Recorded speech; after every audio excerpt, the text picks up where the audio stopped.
A farm town is a living thing, and like any living thing, it runs on one essential supply.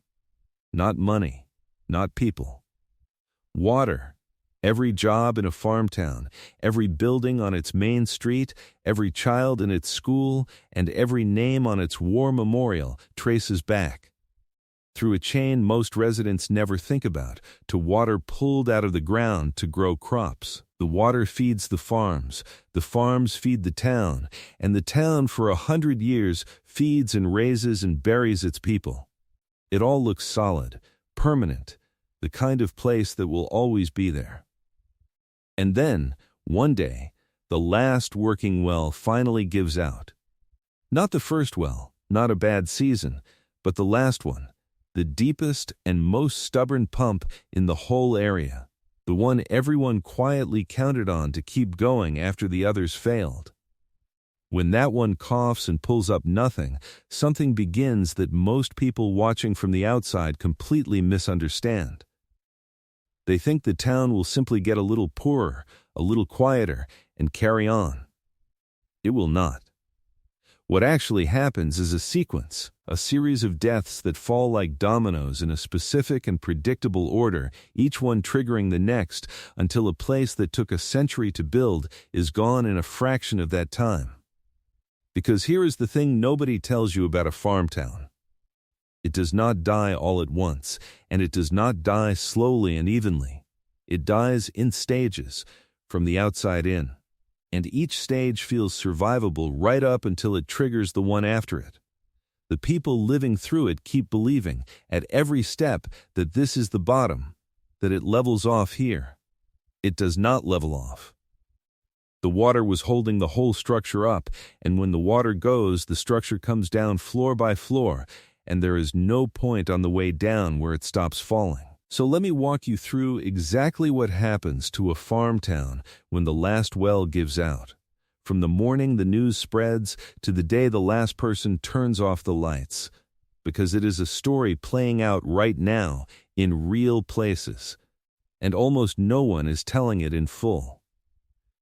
It starts with a rumor moving down Main Street. Picture the town on an ordinary weekday morning. It is small, a few hundred people, maybe a couple of thousand in its better days. There is a single main street with angled parking, a diner where the farmers have had coffee at the same tables for 40 years, a farm implement dealer, a seed and feed store, a small grocery, a bank branch, a church or two, a school that everyone in town went to, and out at the edge, the grain elevator standing over it all like a cathedral. On this particular morning, the men at the diner are quieter than usual, because word has gone around. The big well out on the north side, the deep one, the one that kept going when the shallow wells failed years ago, has stopped. They drilled it deeper, twice already.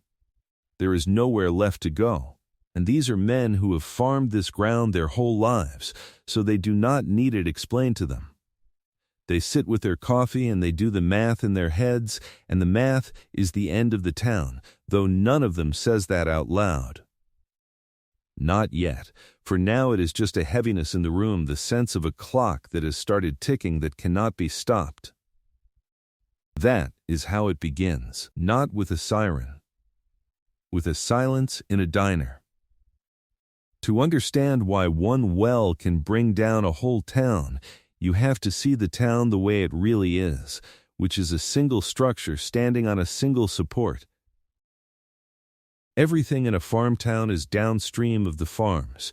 The implement dealer exists to sell tractors and parts to farmers. The seed and feed store exists to supply them. The diner is full at lunch because farm crews come in to eat. The grocery, the hardware store, the gas station, the bank, all of them live on the money that farming pumps into the town. Wages spent and loans taken and harvests sold. The school is full because farm families have children. The clinic, the church, the volunteer fire department, the little newspaper, all of it is supported directly or indirectly by the economic engine of the surrounding fields. And that engine runs on water. So the town is not really a collection of independent businesses and institutions that happen to sit near some farms. It is a single organism whose entire body is fed by the farms, which are fed by the water in the ground.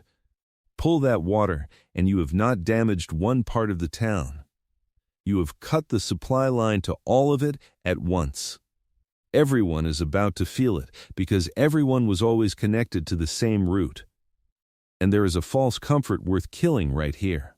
The idea that as long as some farming survives in the area, the town will too.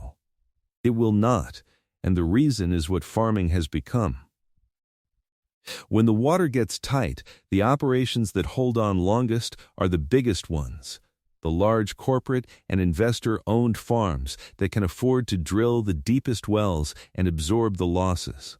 But those operations do not sustain a town the way a landscape of family farms did.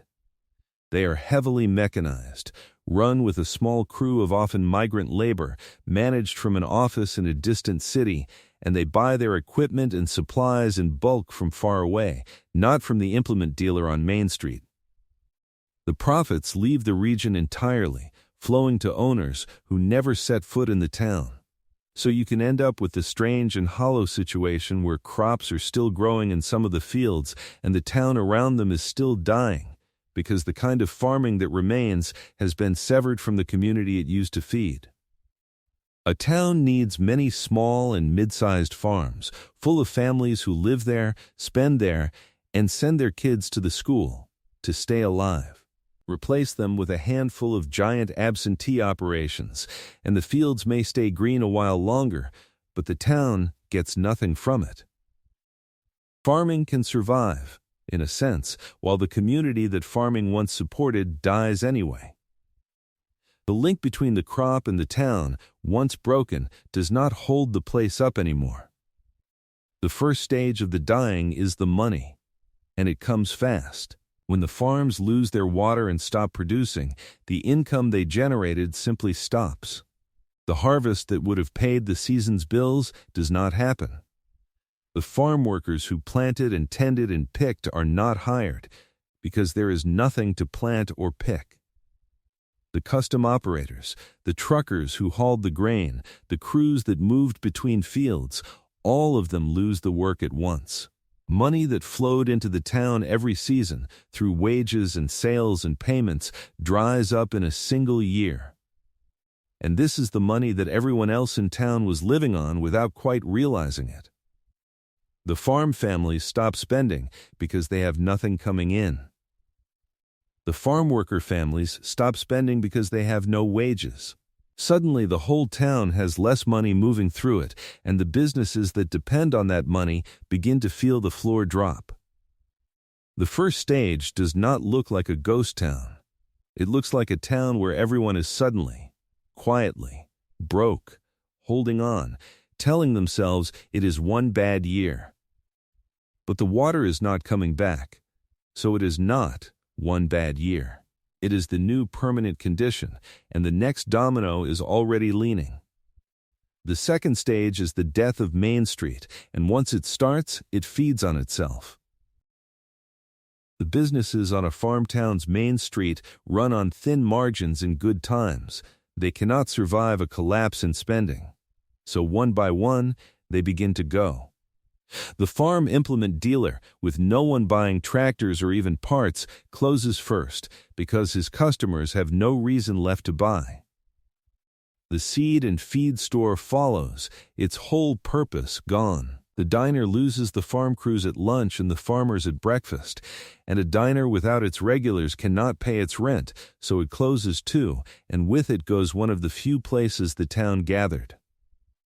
The bank closes its little branch because there are no deposits and no loans worth making.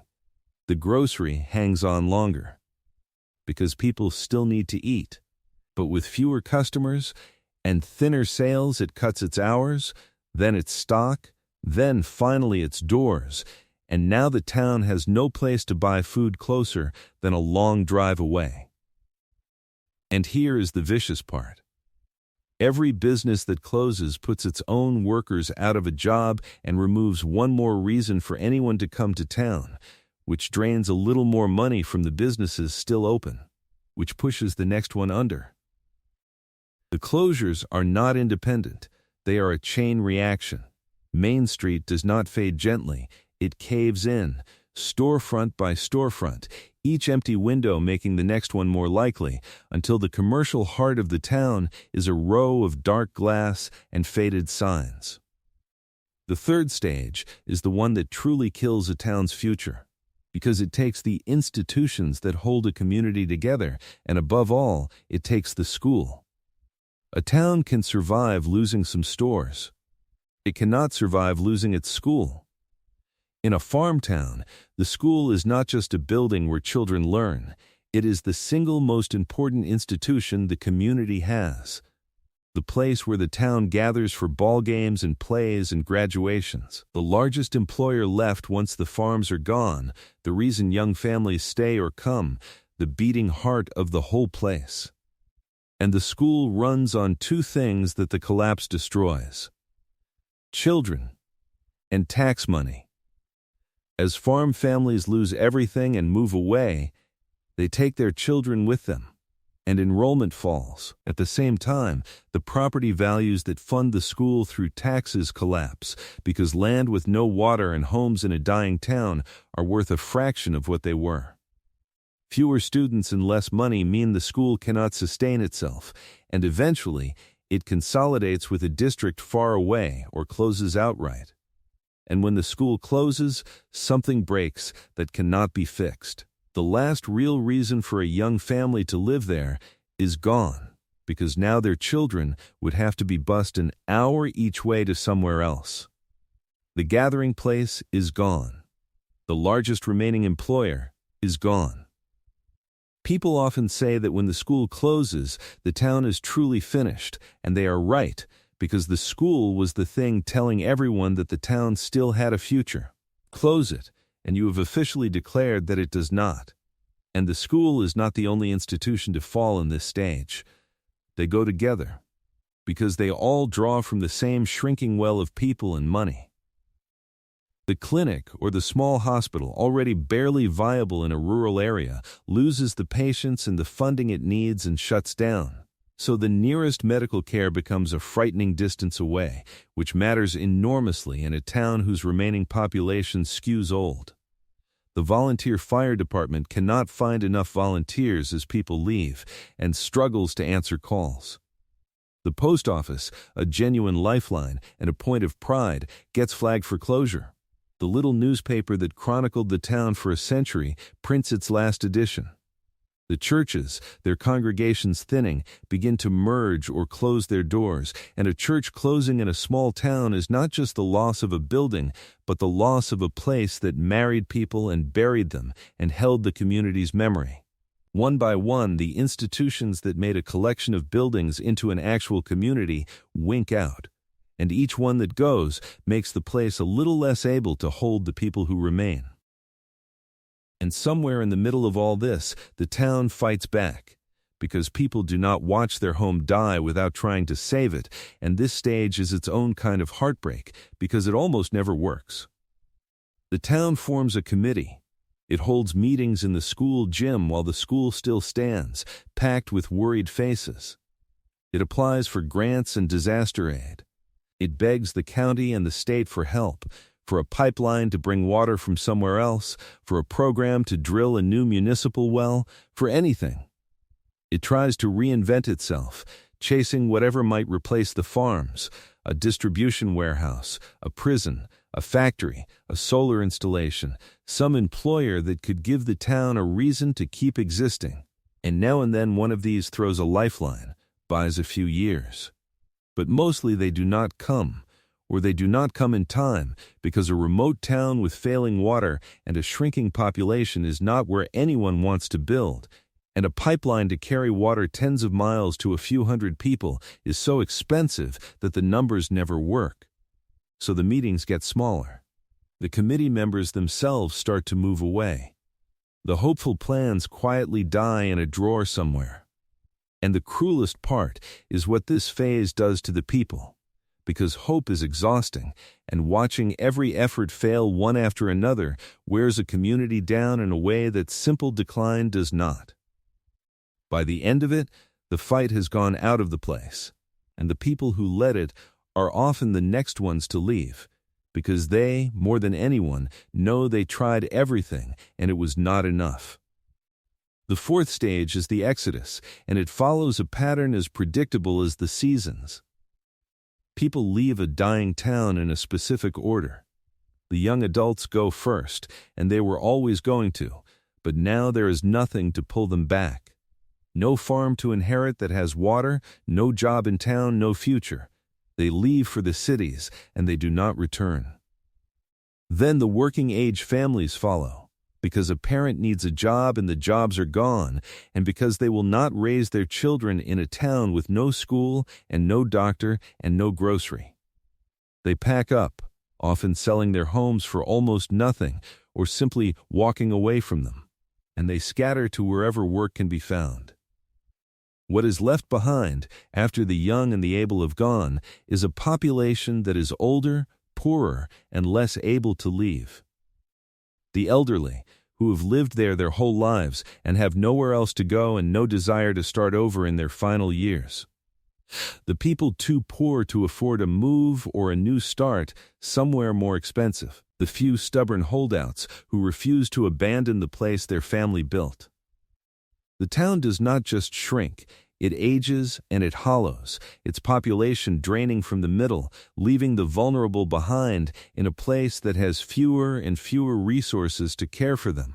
And a town made mostly of the old and the poor and the stuck cannot generate the economic activity to sustain even the handful of services it has left, so the decline accelerates, feeding on the very emptiness it created. The fifth stage is the cruelest, and it is the one that gives this whole story its terrible symmetry. The water that leaves the farms comes for the town's own taps. Here is what most people do not realize. The town itself drinks from the same collapsing aquifer that the farms did. Its municipal wells, or the private wells of the homes that remain, are reaching into the same dropping water table. So the very same decline that killed the farms eventually reaches the pipes of the people still living in town, and their own water begins to fail. The pressure drops. The wells pull sand and air. In the worst cases, families in a farm town turn on their kitchen taps and get nothing at all. In a country that considers running water a given and are forced to rely on bottled water hauled in, on emergency tanks in the yard, on the kindness of relief programs, just to cook and bathe and flush a toilet. This has already happened to real towns in the richest farming regions in America. And even where the water still flows, it can turn dangerous, growing saltier or more concentrated with contaminants as the aquifer drops and the good water is used up, so that a town too broke to build an expensive new treatment system is left with water it is warned not to drink. The final insult is this. The town spent its whole life sending water out to the fields to make a living, and in the end, the same failing aquifer reaches back and takes the water out of the people's own homes. The farms died of thirst first. Now the town dies of it too.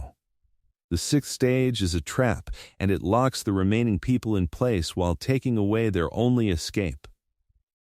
The value of everything they own collapses. For most families in a farm town, nearly everything they have is tied up in two things, their land and their home. And a water crisis destroys the value of both. Farmland with no water under it is worth a fraction of what it was, sometimes almost nothing, because everyone knows exactly what a dry farm is worth. And a house in a dying town, a town with no school, no jobs, no grocery, and failing water, is worth almost nothing too, because who would buy it? So the people who most need to leave, to start over somewhere with a future, discover that they cannot, because the equity they spent a lifetime building has evaporated. They cannot sell the house for enough to buy anything anywhere else. They cannot get a loan against land no one wants. They are trapped, financially, in a place that is dying around them, Their entire net worth turned to dust at the exact moment they need it most to get out. This is the quiet cruelty at the center of it. The collapse does not just impoverish people. It imprisons them, stripping away the value of their assets precisely so that they cannot use those assets to escape. The ones who left early, before the collapse was obvious, got some value out. The ones who believed it would recover, who held on and stayed loyal to the place, are the ones who end up trapped with nothing. And the collapse does not stay inside the town limits. It spreads outward and drags down the whole county around it because rural government runs on the same shrinking tax base. When the farmland value collapses and the town empties, the county loses the property taxes that pay for everything it does, and there is no way to make that up across a vast, thinly populated area. So the county starts to cut. The roads stop being maintained, and in some places they are literally given up on. Paved county roads ground back down to gravel because there is no money to resurface them. The sheriff's department shrinks until response times to the far corners of the county stretch into the frightening range. The county hospital, the senior services, the road crews, the maintenance of bridges and culverts, all of it thins out as the money disappears. And this affects not just the dying town, but every remaining farm and household for miles around. The people still trying to hold on out in the countryside, who now find the roads under them crumbling and the emergency services receding. A single town's death weakens the entire framework of public life across a huge rural area, making it harder for anyone anywhere nearby to stay, which pushes more of them out, which shrinks the tax base further. The hollowing does not respect the town's borders. It radiates outward across the whole county, and the county has no more ability to stop it than the town did. The seventh stage is the hardest to put into words because it is not economic or physical. It is the death of the town's spirit and of its memory. A town is not only buildings and jobs. It is a web of relationships, a shared history, an identity, a sense that this place and these people mean something. And that dies too, in ways that do not show up in any statistic.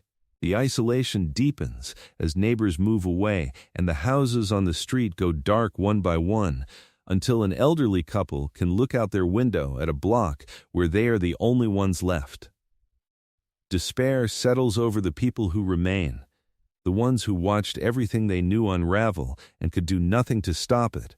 And in dying rural places, that despair too often turns into addiction, into illness, into an early grave. The rituals that held the community together thin out and vanish. There is a last graduating class at the school, a handful of kids who are the final ones to walk that stage. There is a last service at the church before it closes. There is a last Friday night football game, a last town festival, a last funeral for one of the old families with almost no one left to attend. And with each of these lasts, a little more of the town's memory of itself is extinguished, until the people who carried the stories of the place are gone and there is no one left to remember what it was, or that it was anything at all. The buildings can stand empty for decades, but the town, the living thing, is dead long before the last wall falls. And it is worth slowing down before the end to remember that a town is not an abstraction or a statistic. It is specific people, and the collapse happens to each of them one at a time. It happens to the woman who ran the diner for 30 years, who knew everyone's usual order and fed the whole town's grief and joy across that counter, and who locks the door for the last time and does not know what to do with herself. Because that diner was not just her business, it was her place in the world. It happens to the teacher who taught 2 generations of the town's children and watches the last tiny class file out, knowing there will be no next one. It happens to the old farmer who is the 4th generation of his family to work that ground and will be the last, who has to tell his father, if his father is still living, that the land is going. It happens to the teenager who is the only kid left on her street, who will graduate into a town with nothing for her, who loves the place and is going to have to leave it to have any life at all, and who carries a grief no 17-year-old should have to carry. Every empty storefront was someone's life work. Every dark house was someone's home, filled once with ordinary mornings and arguments and birthday cakes. The statistics say a town lost population. What actually happened is that thousands of individual people each lived through the private end of the only world they knew, and mostly did it quietly, without cameras, without anyone outside ever noticing at all. So what is finally left? When all 7 stages have run their course, what is left is one of the quiet ghost towns that already dot the dry country of this nation, and there are more of them every year. A main street of empty, sagging storefronts with faded signs still hanging, a school with dark windows and weeds coming up through the parking lot. A grain elevator standing silent over nothing, the largest monument to a vanished economy. Houses with the roofs falling in, others simply empty. A few still holding a stubborn holdout or two who will not leave and will likely be buried from there. The church doors chained. The water tower, if the town still has one, rusting its tank dry. And all around it, the fields that started it all, gone to dust and weeds and the pale crust of salt, sunk and cracked where the water was drawn out from beneath them. A visitor passing through would see a place that clearly was something once and is now nothing, and would have no way of knowing that its entire century of life and death came down to a single resource pulled out of the ground faster than it could ever return. And the timeline for any of it coming back is not measured in years or decades. The water that would be needed does not refill on any human scale. The people and their knowledge and their community are scattered and gone. The town is not waiting to be reborn. It is over. And the emptiness has a particular quality to it that anyone who is driven through one of these places carries with them afterward. It is not the emptiness of wilderness, which feels natural and whole. It is the emptiness of a place that was full and is not anymore, and that difference is everything.